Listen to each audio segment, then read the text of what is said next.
Salut la famille, c'est Feedbiker 30. Allez, on se retrouve aujourd'hui pour une nouvelle vidéo où on va voir ensemble les 4 points négatifs du G310R. 4 choses qui pourraient vous faire éviter d'acheter cette moto, que ce soit neuve ou d'occasion. Voilà, c'est des choses qu'il faut savoir. Donc on va regarder tout ça ensemble. Allez, c'est parti.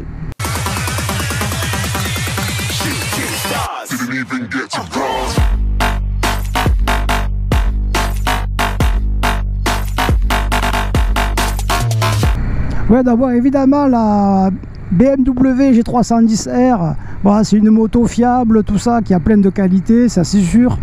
Mais voilà, il y a quand même des choses qu'il faut savoir, qui vont pas. Donc il y en a 4. Je les ai classées de la moins importante à la plus importante. Et notamment les 2 dernières, ça peut jouer sur la sécurité. Donc on va rentrer directement dans le vif du sujet à la place numéro 4. Donc c'est peut-être pas la plus importante, mais en tout cas c'est la plus présente. Parce que on s'en rend compte tout le temps, notamment maintenant. Et évidemment je veux parler de la sonorité. Donc depuis que je suis à 2, j'ai pu tester pas mal de motos, beaucoup de 500, beaucoup de motos à 2, et cette sonorité du G310R, eh ben, c'est la plus pourrie que j'ai pu écouter. Franchement, j'ai testé du CB500, j'ai testé de la Rebelle 500, j'ai testé de la Kawasaki Ninja 650. Toutes elles ont des sonorités, même avec des pots d'origine, hein, parce que là on se base effectivement sur un pot d'origine. Moi je ne l'ai pas changé.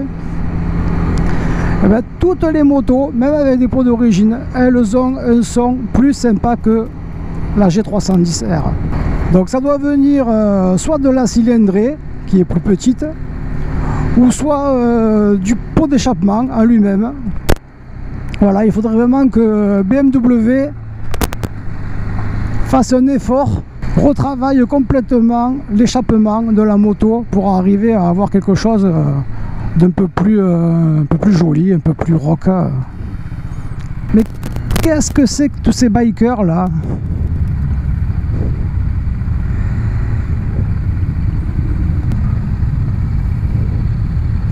Alors ça, c'était pas prévu.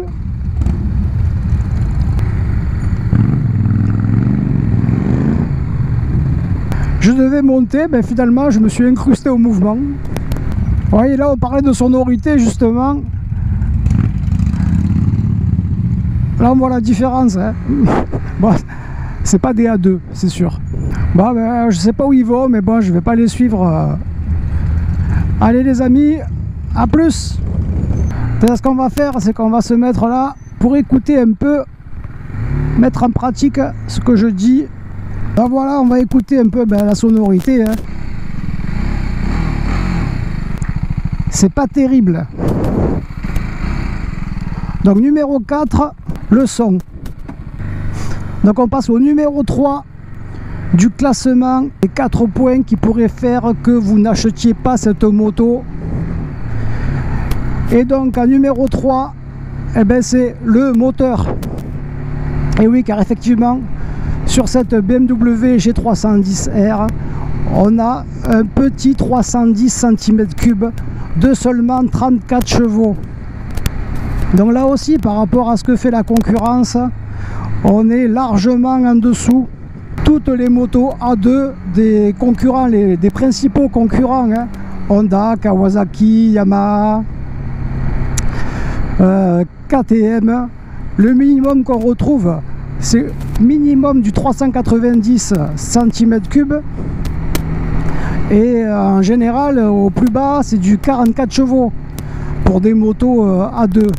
Là on est sur 34 et clairement l'appareil, donc avec les motos que j'ai pu tester, ça crée une réelle différence, notamment sur chaque rapport.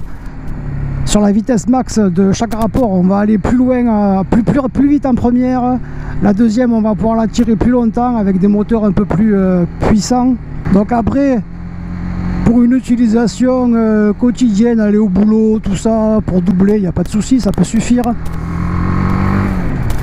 Mais quand on voit ce qui se fait à côté, c'est vrai que c'est vraiment dommage que BMW n'ait pas proposé un moteur de 500 cm3 avec 47 chevaux. Parce que si on veut une moto de 47 chevaux chez BMW, le seul choix qui se fait à vous, c'est de partir sur la F900R bridée à 2. Bon, là, c'est pas le même budget.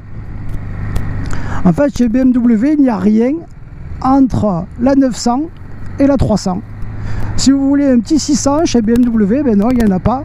Il n'y en a pas du tout. Il y a un vrai trou dans la gamme, que ce soit en termes de roadster ou de sportive. Sportive, il y a la 1000, c'est tout. Donc voilà, ça c'est vraiment dommage. Et là, aujourd'hui, on est à l'aube de 2024, puisqu'on est en novembre 2023. Et les constructeurs, même Kawasaki, qui avait la Ninja 400 et la Z400, ils vont les arrêter. Ils passent toutes leurs motos en Z500 et Ninja 500. Donc même eux, voilà, ils arrêtent les 400 pour passer sur du 500 cm3. Bon allez, je vous reprends avec le téléphone.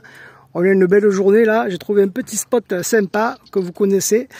Alors on a vu donc en numéro 4 la sonorité, en numéro 3 le moteur qui fait seulement 34 chevaux et 313 cm3. Ça manque un peu de patate, on va dire.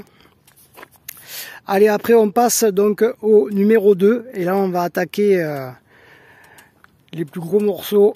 Alors en numéro 2, j'ai nommé pour deux raisons le compteur. Voilà, le petit compteur ici. Donc là pareil, par rapport à ce que fait la concurrence, on a un compteur qui n'est pas couleur. Tous les concurrents proposent des écrans couleur, sauf BMW qui reste sur son petit écran à affichage à cristaux liquides. Bon, c'est dommage parce qu'il y a plein de 125 qui ont des nouveaux écrans. Toutes les autres motos quasiment aussi.